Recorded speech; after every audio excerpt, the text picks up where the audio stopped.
Bismillahirrahmanirrahim. Assalamualaikum warahmatullahi wabarakatuh. Alhamdulillahirabbil alamin.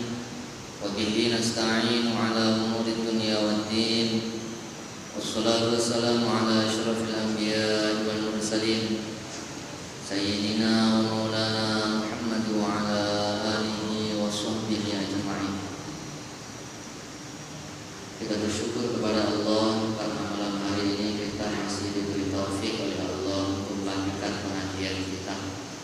Shalawat dan salam semoga senantiasa berlimpah kepada baginda Rasulullah Muhammad sallallahu alaihi wasallam.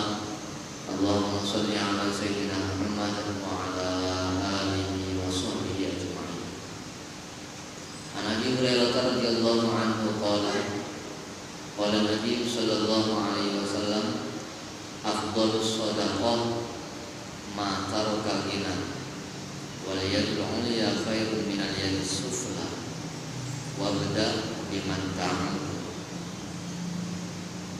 Taqulul mar'atu imma an tu'tiyani imma an tut'imani wa imma an tutalliqani wa yaqulul 'abdu at'imni wasta'milni wa yaqulu al-ibnu at'imni ila man tad'ani.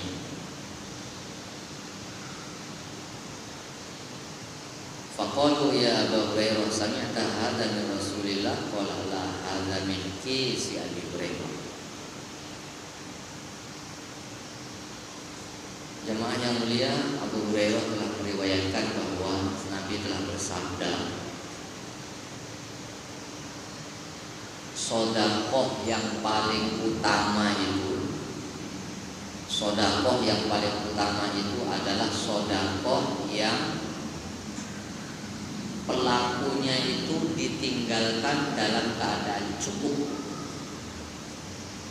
Sodakoh yang terbaik itu adalah sodakoh yang pelakunya itu ditinggalkan dalam keadaan cukup.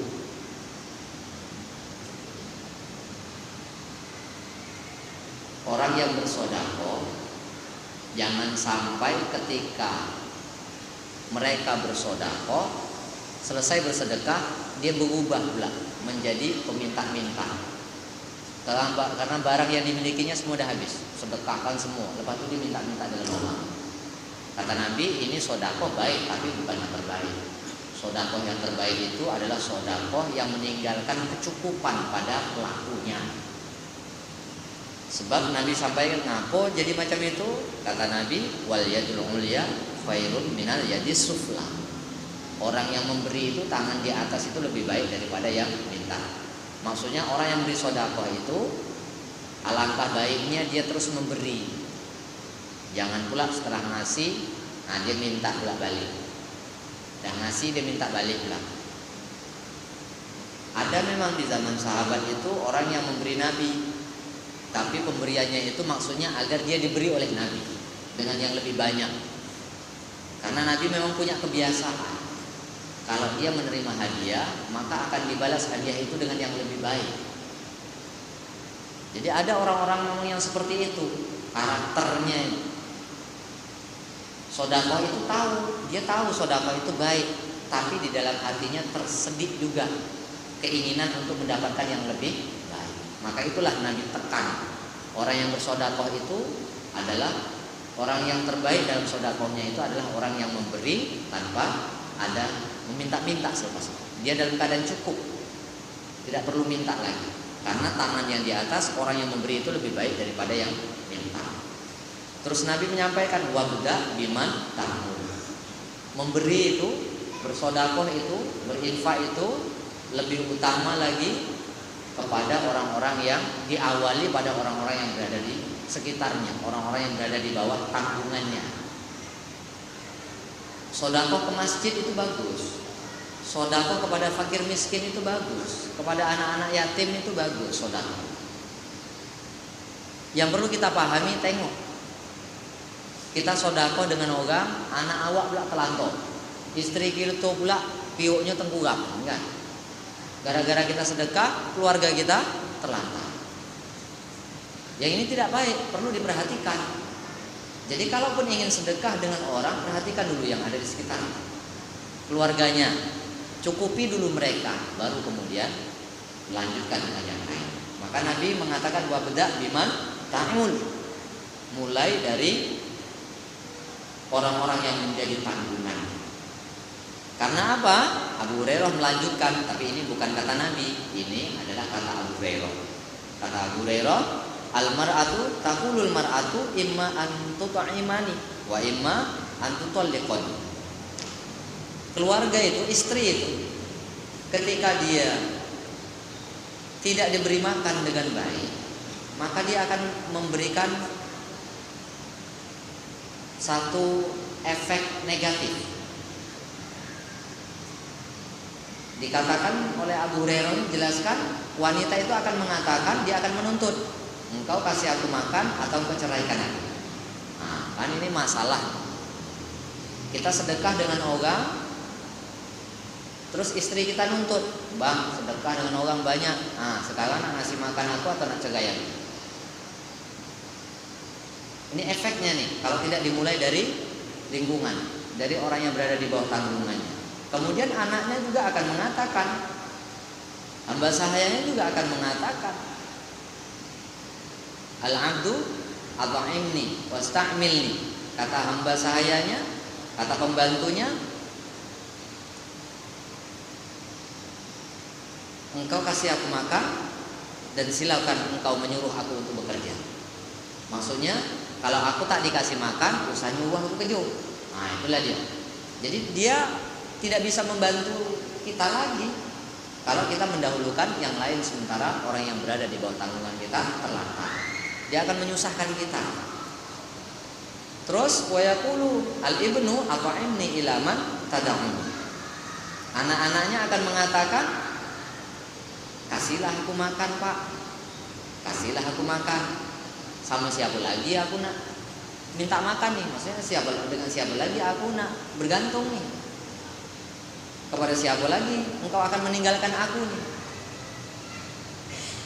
Jadi anak juga akan mengeluh ketika orang itu bersedekah mendahulukan yang lain, sementara orang yang di bawah tanggungannya itu susah. Itulah yang dimaksud oleh Nabi wabda biman ta'ul. Mulailah sedekah itu dengan orang-orang yang berada di bawah tanggungannya. Di dalam riwayat yang lain diceritakan Ani bin Musayyab an Abi Hurairah radhiyallahu anhu anna Rasulullah qala khairus shadaqah ma kana an zuhri ghinan wabda biman ta'ul. Sedekah yang terbaik itu setelah kecukupan pribadinya terpenuhi. Dah cukup dah untuk badan awak sendiri ini, sedekah baru dengan orang. Awak dah cukup, baru sedekah dengan orang. Tapi maksud cukup itu bukan cukup sesuai nafsu. Kalau nafsu awak takkan cukup loh.